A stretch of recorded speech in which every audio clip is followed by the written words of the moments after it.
వేదికల అలంకరించినటువంటి పెద్దలకి, తర్వాత వేదిక ముందున్నటువంటి విద్యార్థుల యొక్క తల్లిదండ్రులకు, తర్వాత ఇక్కడికి వచ్చేసినటువంటి పూర్వ ప్రముఖులు, పాత్రికేయులు, వారందరికీ నా మందార మకరంద చందన నమస్సులు. అలాగే విద్యార్థులందరికీ నా ఆశీస్సులు. ముఖ్యంగా నేను మామూలుగా ఉర్దూ స్కూల్కు వచ్చి పూర్తిగా 1 ఇయర్ కంప్లీట్ అయింది. కంప్లీట్ అయిన తర్వాత నాకు ఉర్దూ స్కూల్లో ఒక్కొక్క ప్రోగ్రాం నిర్వహిస్తుంటే నేను చాలా ఆనందంగా ఫీల్ అవుతున్నాను.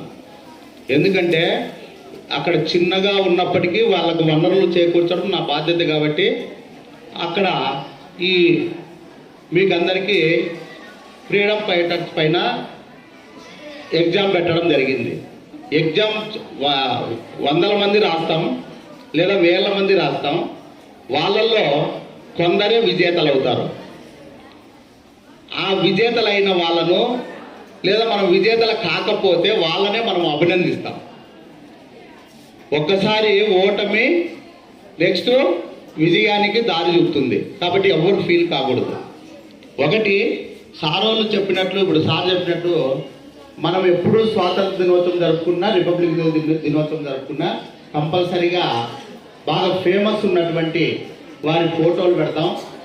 మరి అక్కడ వాళ్లకు ధన్యవాదాలు మనం తెలుపుకుంటాం. 1947 ఆగస్టు 15వ తేదీన అర్ధరాత్రిగా మనకు స్వాతంత్రం వచ్చినప్పుడు దానికి ముందు కష్టపడినటువంటి వ్యక్తులు చాలామంది ఉన్నారు. మనం మహాత్మా గాంధీ దగ్గర నుంచి జవహర్లాల్ నెహ్రూని తీసుకొని, తర్వాత సుభాష్ చంద్రబోస్, వల్లభాయ్ పటేల్, తర్వాత భగత్ సింగ్, అల్లూరి సీతారామరాజు, ఇట్లా రకరకాల గొప్ప ఫైటర్స్, అంటే మితవాదులుగా, అతివాదులుగా ఎవరు చేసినా స్వాతంత్రం కోసమే ఫైట్ చేశారు. తర్వాత ఆ పైన కవులు కూడా వాళ్ళ రచనల ద్వారా దేశభక్తిని పెంపొందించినారు. మనకు ఇప్పుడు మామూలుగా పాడుకునేది, సారే జహాం సే అచ్చా హిందూ సీతా హమారా హమారా సారే జహాన్ సే అచ్చా అనేది ఎవరు రాశారు? గులాం మొహమ్మద్ ఇక్బాల్.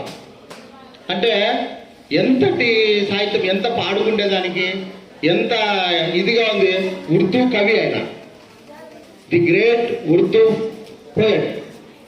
కాబట్టి అలాగే స్వాతంత్ర సమరంలో మనకు అష్ఫాకుల్లా ఖాన్, అలాగే మౌలానా అబుల్ కలాం ఆజాద్, తర్వాత ఖాన్ అబ్దుల్ గఫార్ ఖాన్, మౌలానా హసన్ మోహని, అలాగే మౌలానా మొహమ్మద్ హసన్, ఇట్లా చెప్పుకుంటూ పోతే చాలామంది ఫ్రీడమ్ ఫైటర్స్ ఉన్నారు.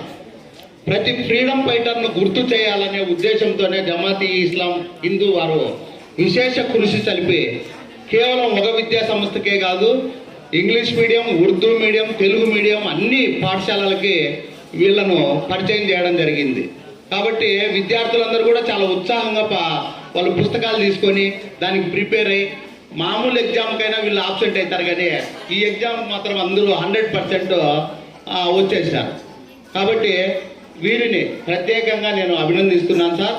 కాలాతీతమైంది కాబట్టి ఇంకా బహుమతులు ఇచ్చే కార్యక్రమం ఉంది, వక్తలు ఉన్నారు. ఇది ఏదైనా కూడా ప్రతి పోటీకి మనము సిద్ధం కావాలి. ఆ పోటీలో మనం విజేత కాదా అనేది మళ్ళీ తర్వాత తెలుస్తుంది.